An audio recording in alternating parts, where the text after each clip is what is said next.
Indian മഹാസമുദ്രത്തിനും തെക്ക് കിഴക്കൻ ബംഗാൾ ഉൾക്കടലിനും മുകളിലായുള്ള ചക്രവാത ചുഴിയുടെയും ന്യൂനമർദ്ദത്തിന്റെയും സ്വാധീന ഫലമായി സംസ്ഥാനത്ത് അടുത്ത ദിവസങ്ങളിൽ ഇടിമിന്നലോടുകൂടിയ ശക്തമായ മഴയ്ക്ക് സാധ്യത. സംസ്ഥാനത്ത് ഇടവേളയ്ക്ക് ശേഷം അതിശക്തമായ മഴയ്ക്ക് സാധ്യതയെന്ന് കേന്ദ്ര കാലാവസ്ഥാ നിരീക്ഷണ വിഭാഗം മുന്നറിയിപ്പ് നൽകി. കേരള കർണാടക തീരങ്ങൾക്ക് മുകളിലായി ന്യൂനമർദ്ദപാത്തി രൂപപ്പെട്ടു.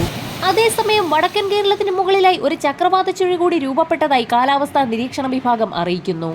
കഴിഞ്ഞ ദിവസങ്ങളിൽ ചുരുക്കം ചില ജില്ലകളിൽ പെയ്ത ശക്തമായ മഴ കൂടുതൽ ജില്ലകളിലേക്ക് വ്യാപിക്കും. ഇന്ന് 7 ജില്ലകളിൽ ഒറ്റപ്പെട്ടയിടങ്ങളിൽ ഇടത്തരം മഴയ്ക്ക് വരെ സാധ്യതയുണ്ടെന്ന് കേന്ദ്ര കാലാവസ്ഥാ നിരീക്ഷണ വിഭാഗം മുന്നറിയിപ്പ് നൽകുന്നു. മധ്യ തെക്കൻ ജില്ലകളിലാണ് മഴ സാധ്യത നിലനിൽക്കുന്നത്. ആയതിനാൽ തിരുവനന്തപുരം, കൊല്ലം, പത്തനംതിട്ട, കോട്ടയം, ആലപ്പുഴ, ഇടുക്കി, എറണാകുളം ജില്ലകളിൽ ഗ്രീൻ അലർട്ട് പ്രഖ്യാപിച്ചിട്ടുണ്ട്.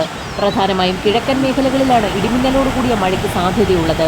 മഴയ്ക്കൊപ്പം ചില ജില്ലകളിൽ ഒറ്റപ്പെട്ട ഇടങ്ങളിൽ ശക്തമായ കാറ്റിനും സാധ്യതയുള്ളതിനാൽ പൊതുജനങ്ങൾ ജാഗ്രത പാലിക്കണമെന്ന് ദേശീയ ദുരന്ത നിവാരണ അതോറിറ്റി മുന്നറിയിപ്പ് നൽകി. കേരളത്തിൽ കനത്ത ചൂട് തുടരുകയാണ്. വടക്കൻ ജില്ലകളിൽ സാധാരണയിലധികം ചൂട് ഇപ്പോൾ തന്നെ അനുഭവപ്പെടുന്നുണ്ട്.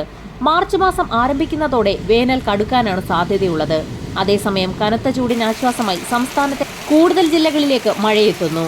കഴിഞ്ഞ ദിവസം പത്തനംതിട്ട, കോട്ടയം എന്നിവിടങ്ങളിൽ ഇടിമിന്നലോട് കൂടിയ ശക്തമായ മഴയാണ് റിപ്പോർട്ട് ചെയ്തത്.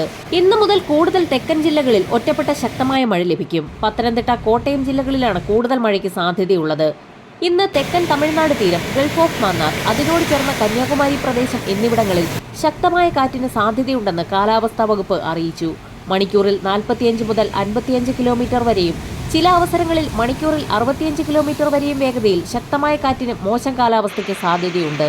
ആയതിനാൽ മത്സ്യത്തൊഴിലാളികളും തീരദേശവാസികളും അതീവ ജാഗ്രത പുലർത്തണമെന്ന് ദേശീയ സമുദ്രസ്ഥിതി പഠന ഗവേഷണ കേന്ദ്രം മുന്നറിയിപ്പ് നൽകി. വരും മണിക്കൂറുകളിലെ കാലാവസ്ഥാ മുന്നറിയിപ്പുകൾക്കായി ചാനൽ സബ്സ്ക്രൈബ് ചെയ്യാൻ മറക്കാതിരിക്കുക.